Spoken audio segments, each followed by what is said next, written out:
are the group members: Casey Ann Emeterio, Victor Angelo Castro, Lester Franco, Aaron John De Vera, Jan Anthony Tabajen, Reyna Linduldulao, and Aaron Bravo. Good day po. So today we will be discussing one of the most important technologies under renewable energy, which is the photovoltaic system. So a photovoltaic system or PV system is a technology that converts sunlight directly into electricity using solar cells. As the demand for electricity continues to grow, and traditional energy sources like coal and oil continue to deplete, mas nagiging important ang paggamit ng renewable energy sources. So solar energy is one of the most accessible and sustainable sources because it comes from the sun, which is abundant and free. So in this presentation, we will look at what a solar cell looks like, how it is used in real life, photovoltaic systems, and how it works together with its components to generate electricity. Okay, so dito makikita natin kung ano ang itsura ng solar cell. Basically, ang solar cell ay kulay blue or dark colored panel na may grid lines. These are called photovoltaic cells, and they are the smallest unit of a photovoltaic system. Usually, naka-arrange sila into a larger unit called a solar panel and multiple panels from a solar array, which is commonly used in PV systems. Simple lang tignan, pero inside this panel, maraming small cells na nagko-convert ng sunlight into electrical energy. Yung grid lines na nakikita natin are conductive materials that collect and transfer the generated electricity. Well, dito naman makikita natin kung paano ginagamit ang photovoltaic system in real life. In this example, solar panels are installed on the roof of a house. This setup is part of a residential PV system. The panels capture sunlight and convert it into electricity, which can be used directly in the house. The more sunlight na matatanggap ng panels, the more electricity ang mapoproduce. Bukod sa panels, ang isang complete photovoltaic system ay may iba pang components like inverter, battery, which is optional, and charge controller. This system helps reduce electricity bills and provides a cleaner alternative to traditional energy sources. Ginagamit din ito sa buildings, street lighting, and even remote areas na walang access sa power grid. So, to understand how photovoltaic system works, tignan muna natin yung components ng solar panel. So first, meron tayong aluminum frame na nagbibigay ng support at protection sa buong panel. Next is tempered glass. Ito yung nagpoprotekta sa cells from environmental damage like rain, dust, and impact. Then we have the encapsulant or EVA. It holds the solar cells in place and provides insulations. Sa gitna ay ang solar cells. Ito ang core ng photovoltaic system kung saan nangyayari ang energy conversion. Sa likod, meron ulit encapsulant at backsheet for additional protection and insulation. And lastly, we have the junction box. Dito dumadaan yung electrical output palabas ng panel papunta sa ibang parts ng PV system like the inverter. All of these components ensure the durability and efficiency of the photovoltaic system. Now moving on to how cells work, or how solar cells work, starting with the very first thing that happens when sunlight strikes the cell. For maximum efficiency to occur, the solar panel must absorb as much energy as it can from the sun. The more energy it absorbs, the more electrical energy it can supply. That's the main goal from the very beginning. But here's the thing. Right at the surface, we already start losing energy. Somewhere around 5% of the sun's energy is already lost due to reflection from the moment it hits the glass, which is the top layer of the solar panel. So even before light reaches the active material inside, part of it is already gone. Now imagine if we don't control what happens next, those losses can become even bigger. To avoid further losses of the sun's energy upon entering the glass, this is where the anti-reflecting coating comes into play. But this coating is not just something you randomly add. It has to be very precise. Let's talk about the scenarios to be avoided. This happens when the coating is incorrect. Instead of helping the light enter the solar cell, the waves of light becomes misaligned or out of phase. This is like what is shown in the image above. Because of this misalignment, the light forms or the light waves reinforce reflection instead of reducing it. So instead of entering the material, more light gets reflected away. In short, wrong coating means more energy loss. This behavior is related to the concept of wave interference, where waves can either cancel each other or strengthen each other depending on their alignment. In this case, incorrect coating causes the waves to behave in a way that increases reflection, which is exactly what we do not want. Now let's move on to the correct scenario. With the right amount of coating, sometimes different things happen. The reflected waves are now aligned properly or in phase in the controlled way, allowing them to cancel each other out. Because of this, the reflected energy is minimized if not totally cancelled. So instead of bouncing away, more light is able to pass through the surface and go deeper into the solar cell, where it can actually be used. That's the real purpose of anti-reflective coating. It lets the light in, but at the same time, it prevents the light from being reflected back out. And not only that, in some cases, it can even make some of the reflected light bounce back into the material again, giving it another chance to be absorbed. Certain precise manipulation are done during manufacturing to achieve these characteristics. This includes controlling the thickness and material of the coating so that it perfectly matches the wavelength of incoming sunlight. Some of you might ask, what if we just let the light strike the silicon junction directly without any barrier on top? At first, that might sound like a good idea. Lesser layers means less obstruction, but in reality, it causes a bigger problem. Silicon, even though it is a semiconductor, is actually a bit shiny. Because of this property, if we expose it directly to the sunlight without any coating, it can lose about 30% of the sun's energy due to the reflection alone. That massive loss compared to the 5% we mentioned earlier at the glass surface. So that's a pretty large difference between the two. So instead of improving performance, removing the coating would actually make the solar cell much less efficient.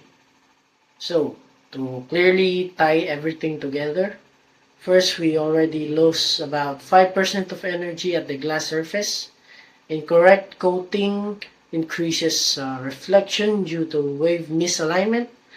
The right anti-reflection coating minimizes or cancels reflection. It even helps recover some of the reflected light back into the system. And without coating, silicon itself can reflect up to 30% of sunlight, which is a major loss. All of these factors at the very first stage before any electrical process even begins. So if we do not get this part right, we are already losing a significant amount of energy before we even try to convert it into electricity. And once we've successfully allowed as much light as possible to enter the solar cell, That's when the next process begins, where light and energy is finally converted into electrical energy. How solar cells work. The core question we must address today is simply how do solar cells work? More specifically, what is the primary underlying process occurring inside the solar cell or photovoltaic cell that enables it to instantly produce electricity the moment sunlight strikes its surface? The answer begins with a foundational scientific principle. Let us first define what is the photovoltaic effect is. The photovoltaic effect is the generation of a voltage and an electric current within a material upon exposure to light. It is a dual physical and chemical phenomenon that relies entirely on the atomic properties of the materials we engineer. To successfully harness the photovoltaic effect and generate usable power, we require a highly specific type of material. We need a substance that, when struck by sunlight, begins to temporarily exhibit the key characteristic of an electrical conductor. To understand the exact state we are trying to achieve, let us consider a review question. What exactly is happening inside the standard copper conductor when there is absolute zero external voltage applied across it? Take a look at this standard model of copper atom. We have a central nucleus surrounded by defined electron shells. The critical component to focus on here is the outermost shell, which holds the valence electron. The answer to our review question lies in the behavior of this outermost particle. In an excellent conductor like copper, the valence electron is only very loosely bound to its parent nucleus. Because of this inherently weak bond, its valence electron is essentially free to move even without a battery or external voltage forcing it. This electron is constantly transferring from one copper atom to another in continuous, random motion across the material. Introduction of semiconductor. That particular characteristic possessing a high number of electrons that can move freely through an atomic structure is exactly that state that must be attained to exhibit the photovoltaic effect. Free-flowing electrons are the absolute prerequisite for electric current. However, a standard metal conductor is always conductive. For a solar panel to function, we need a material whose conductive state is actively triggered by light. This is where the silicon semiconductor come into play. To understand why silicon is ideal, we must examine its atomic lattice structure. Unlike copper, pure silicon atoms possess 4 valence electrons. As you can see in this diagram, each silicon atom forms rigid covalent bonds with 4 neighboring atoms, sharing their electrons to create highly stable interlocking grid. Under normal unit conditions, every single valence electrons is locked tightly with these bonds. These are zero free electrons, meaning the silicon cannot conduct electricity. Photon collision and electron liberation. This state changes dramatically upon exposure to sunlight. Sunlight is composed of discrete packets of pure energy called photons. Sunlight's photons strike the silicon semiconductor, transferring energy. If the energy is sufficient, a photon knocks an electron out of its atomic orbit, freeing it to move randomly like in conductor. This constant light-induced liberation of electron is photovoltaic effect, the core engine of solar power generation. In studying solar technology, having a semiconductor is not just enough. The main point here is that a solar cell should act like a battery. To achieve this, kailangan ng imbalance of charge sa magkabilang side. This imbalance is what we call the p-n junction. We all know that pure silicon is electrically neutral. This goes into a process of what we call doping. Doping is the intentional addition of impurities to modify the electrical properties of the semiconductor. Dito natin mabubuo ang positive at negative sides na magtutulak sa mga electrons upang makagawa ng kuryente. Question is, what substance should be used as dopant for the silicon to become negatively charged?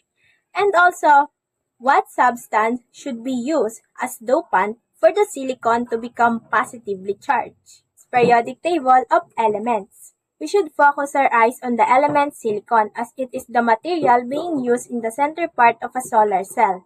Notice that the silicon is in group 14. The line where silicon is located has a total of 4 valence electrons. For a short background, the line of H hydrogen has 1, the line of Be beryllium has 2, the line of B boron has 3 valence electrons, and so on and so forth. In order to produce electricity, this stable 4 valence electron of silicon should be messed up by other impurities, and this process of adding other impurities is, take note, doping. For N-type side, kailangan natin ng element na may extra electron. So ano ba ang pinakamalapit sa silicon pero may 5 valence electrons? The answer is the phosphorus from group 15. Dahil ang phosphorus ay may 5 valence electrons, may sobra itong isa kapag nakipag-bond sa silicon. Therefore, we can say na our silicon added by phosphorus impurity is now an N-type side. For the P-type side, we need an element naman na kulang sa electron. So ano nga ba ang isang element na malapit sa phosphorus having less electrons than 4? The answer is the aluminum in group 13. But the problem is aluminum is heavy and we cannot put it inside the silicon. That's why we need another element that is lighter than aluminum. The answer here is the element boron from group 13 also. Boron has 3 valence electrons, that's why it is the most ideal partner of silicon for the P-type side. At the lattice structure of silicon with the dopant phosphorus. Like what we can see on the diagram, silicon has 4 valence electrons. Phosphorus at the middle has 5. The 4 valence electrons of phosphorus will bond on the neighboring electron of silicon. What we are left with is the remaining one of phosphorus. So this 5th electron becomes a loosely bound electron.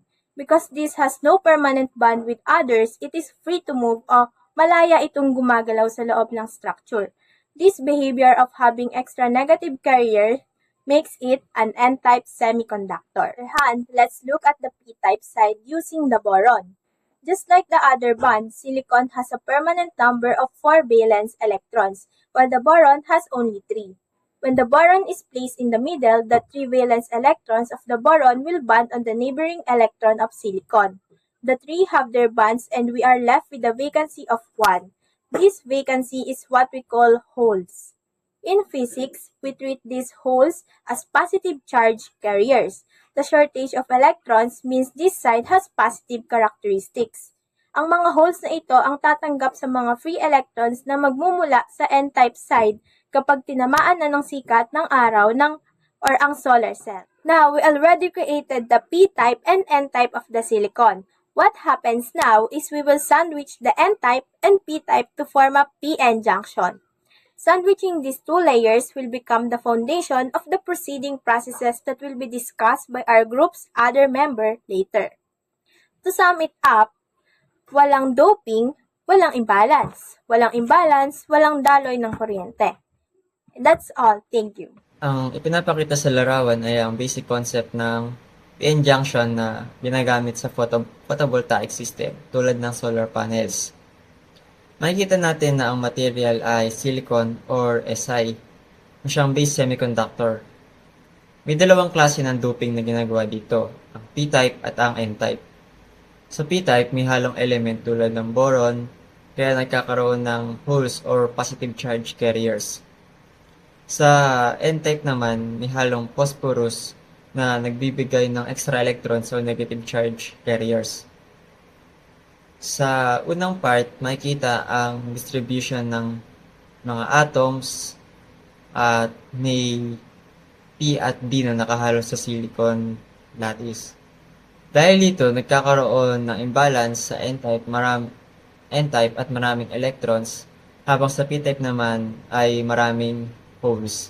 Second part naman, makikita na may mga positive at negative signs na pinapakita, which is pinapakita nito ang movement ng charges. Ang electrons mula sa N-type ay gumagalaw papunta sa P-type, habang ang holes naman ay gumagalaw papunta sa N-type. Dahil sa movement na ito, nagkakaroon din ang tawag na depletion region kung saan nagkakaroon ng electric field. Ang electric field na ito ang mahalaga sa photovoltaic system. Kapag may light energy, kahit hindi pinapakita sa image, ang field na ito ay tumutulong para itulak ang electrons at makagawa ng current. Sa madaling salita, ang PN junction ang pinaka-heart ng solar cell dahil dito nangyayari ang separation at movement ng charges na nagiging dahilan para makagawa ng kuryente at mai-distribute sa sa community. Ang ipinapakita naman sa part na ito ay ang mas detalyadong behavior ng PN junction sa isang solar cell. Ayon sa image, may rush of electrons mula sa N-side papunta sa P-side. Ibig sabihin, dahil mas maraming free electrons sa N-type material, o dahil nga sa phosphorus doping, natural silang gumagalaw papunta sa P-type side kung saan kulang ang electrons or maraming holes. Ngayon, habang lumilipat ang electrons, nagkakaroon ng pagbabago sa charge ng bawat side. Yung P-side na originally positive dahil sa holes, nagiging slightly negative kasi nadadagdagan ito ng electrons. Samantala, yung N-side naman, originally negative, nagiging slightly positive dahil nababawasan ng electrons. Dahil sa charge transfer na ito, nabubuo ang tinatawag na electric field sa junction.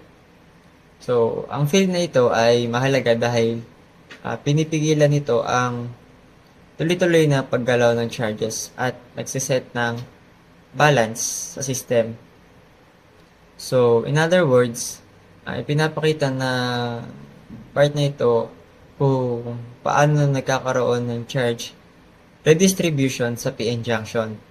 So, ito yung foundation kung bakit nagkakaroon ng electric field na eventually ay ginagamit ng solar cell para makapag-generate pa ng kuryente kapag may tumamang liwanag.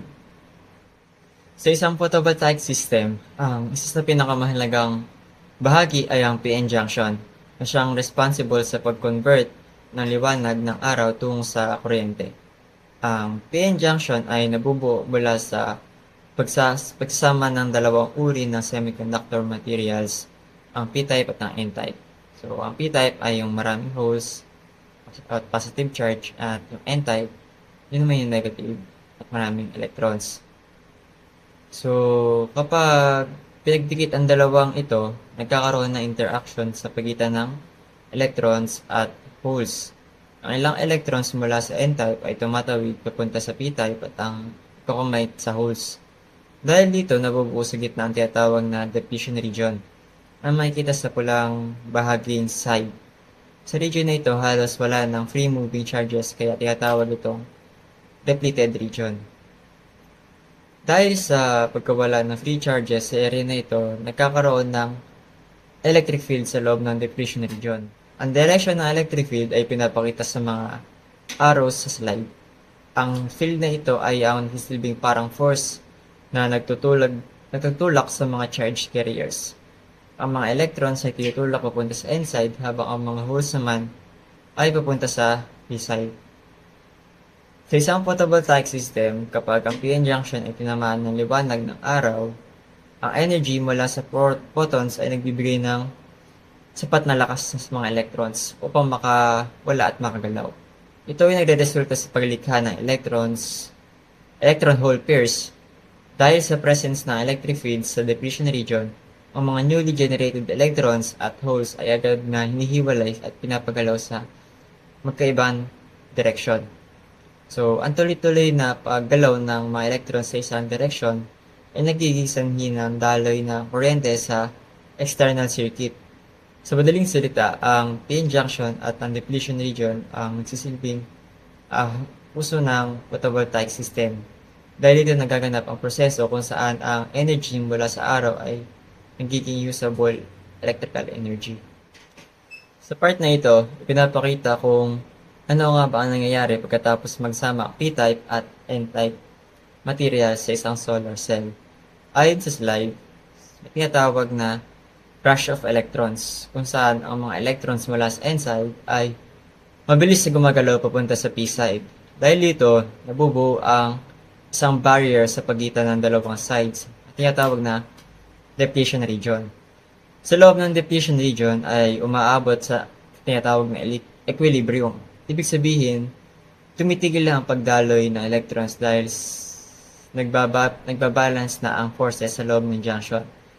Kasabay nito, nagkakaroon ng electric field sa depletion region. Ang electric field na ito ang nagsisilbing control sa galaw ng mga charges sa loob ng solar cell.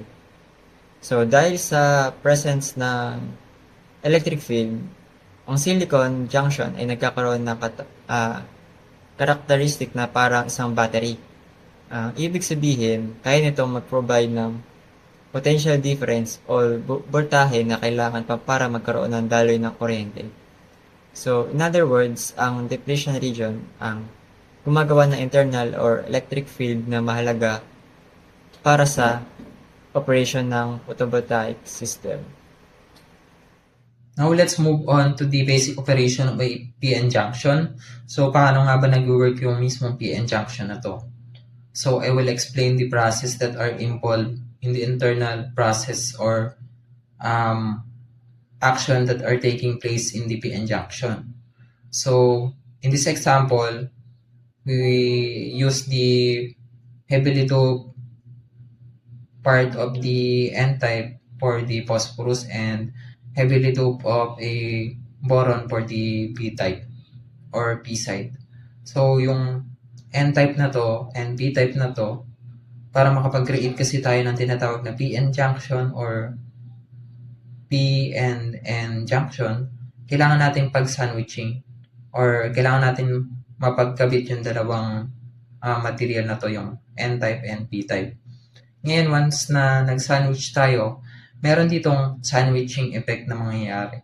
Kung saan, yung gitna nila, magkakaroon ng no charges or neutrally charged na part na yun.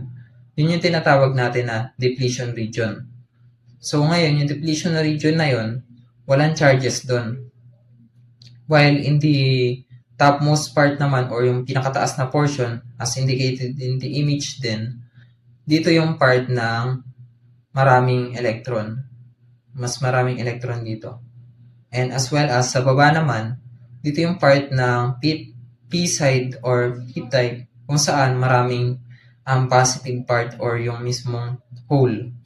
So ngayon, sa first image, once na nag-interact daw siya sa sunlight or nag-receive siya ng sunlight, magpe-penetrate yun simula sa N-type and then hanggang sa makapunta siya sa depletion region.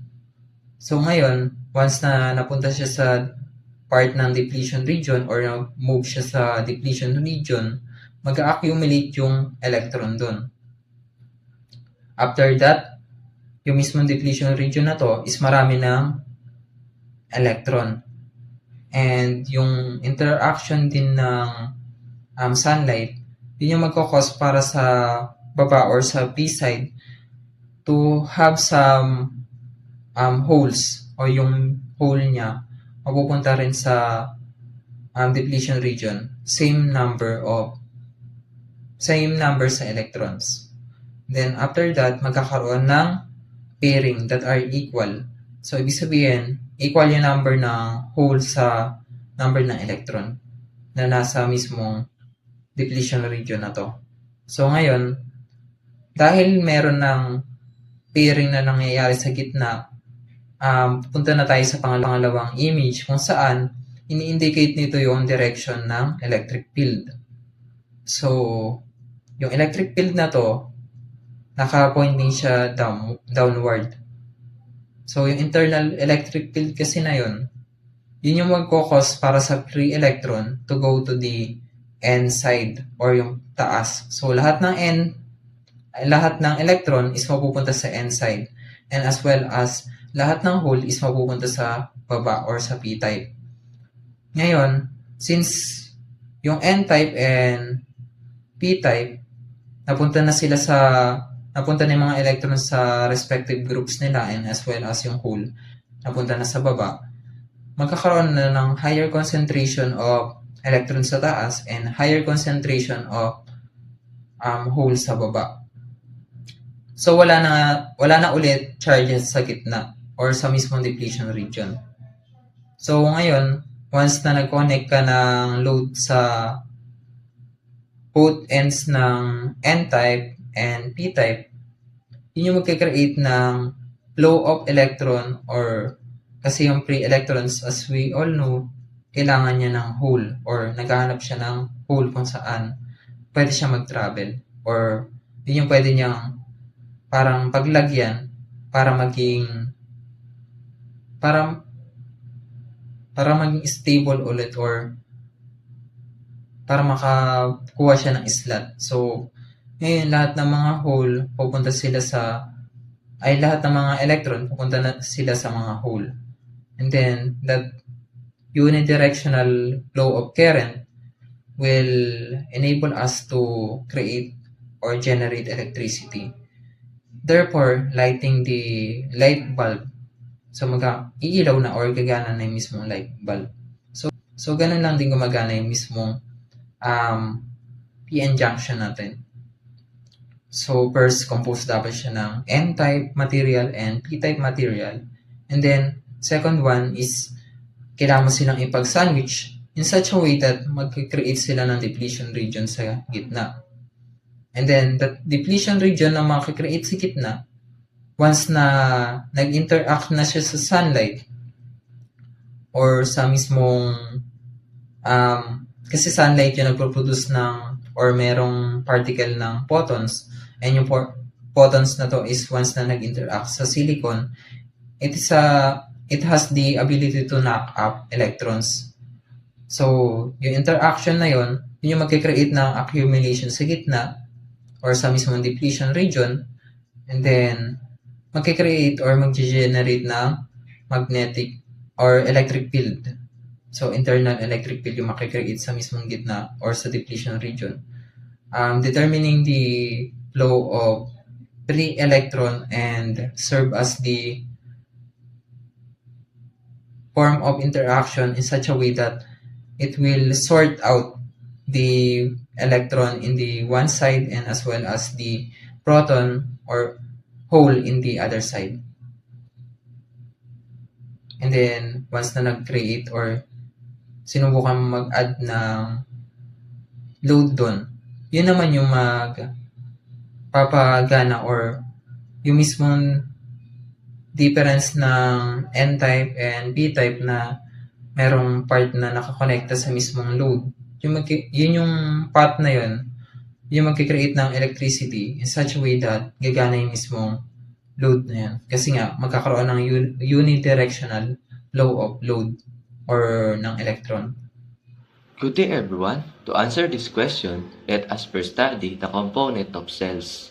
Una sa taas nito ay may protective glass layer upang protektahan ang buong cell mula sa kahit na anong physical na damage at para sa maayos na pagpasok ng liwanag. Pangalawa, makikita rin ang anti-reflection coating na siyang tumutulong para sa mas mataas na pagsipsip ng liwanag at upang maiwasan ang reflection. At ikatlo, meron tayong metal grids na nagsisilbing electrical contact para kolektahin ang electricity mula sa solar cell. At ang pang-apat, pinakailalim ng cell ay meron din tayong metal plate contact para naman makompleto ang electrical circuit. Ang pinaka-importante na bahagi ng solar cell ay ang central semiconductor layer na kung saan ay gawa ito sa P-type at N-type na mga silicon na siyang nagko-convert sa light energy patungo sa electrical energy. How do solar cell works? Papansin nyo sa disenyo nito na ang taas na bahagi o ang N-type side ay ginawang napakanipis at heavily doped. Sa kabilang banda, ang ilalim na bahagi naman o ang P-type side ay sadyang makapal at lightly doped. Bakit ba ganito ang kailangan set up? Ang pangunahing dahilan ay upang lumikha ng isang mas malawak na deflection region. Kapag mas malaki ang area na ito, mas nagiging epektibo ang pagsipsip ng solar energy dahil mas maraming free electron at hole pair ang nabubuo sa mas malawak na bahagi ng semiconductor. Dahil dito, mas mabilis at mas marami ang nagagawa nating daloy ng kuryente. Isipin nyo na parang pinalaki natin ang lambat para mas maraming energy ang mahuli natin mula sa sikat ng araw na siyang nagresulta sa mas mataas na electrical output para sa ating mga appliances. Let us explain this picture. Ang larawan na ito ay nagpapakita ng isang green tide solar power system na nagsisimula ito sa sikat ng araw na tumatama sa mga solar module na nagko-convert ng solar energy sa kuryente sa anyo ng direct current. Pagkatapos, ang kuryenteng DC na ito ay dadaloy patungo sa isang inverter. Ang trabaho ng inverter ay palitan ang DC power at gagawin itong alternating current, ang uri ng kuryente na karaniwang ginagamit sa ating mga saksakan. Kasunod nito, ang kuryenteng AC ay dadaan sa isang AC service panel kung saan ito ay distribute sa loob ng gusali o bahay. Makikita rin natin dito ang isang utility meter na sumusukat sa dami ng kuryente. Kapag may sobrang production ng kuryente, ang utility meter ay magbibigay ng kuryente pabalik sa utility grid. Habang kapag kulang naman ang production ay kukuha ito ng kuryente mula sa parehong utility grid. Sa dulo, ang system na ito ay maaari rin magkaroon ng setup transformer kung saan itataas ito ang voltahe ng kuryente para masiguradong maaari itong dumaloy patungo sa network ng utility grid. In this slide, pag-usapan natin kung paano gumagana ang isang PV power plant. Nagsimula ito sa mga solar modules na pinagsama-sama ng series upang makabuo ng mga strings.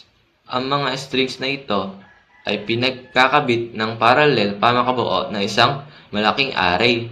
Ang kuryenteng DC na nililikha rito ay papadala sa isang centralized inverter upang maging AC power. Dahil ang output nito ay nasa 480 hanggang 690 volts lamang. Kailangan natin ang setup transformer upang itaas ang voltahe nito patungo sa 13.8 kV hanggang 46 kV. Ang mataas na voltahe ito ay mahalaga para maikonekta ang planta sa medium voltage utility network. Pagtapos ito, ang kuryente ay dadaan sa isang substation bago ito iligtas na i-distribute patungo sa mga kabahayan o residential areas.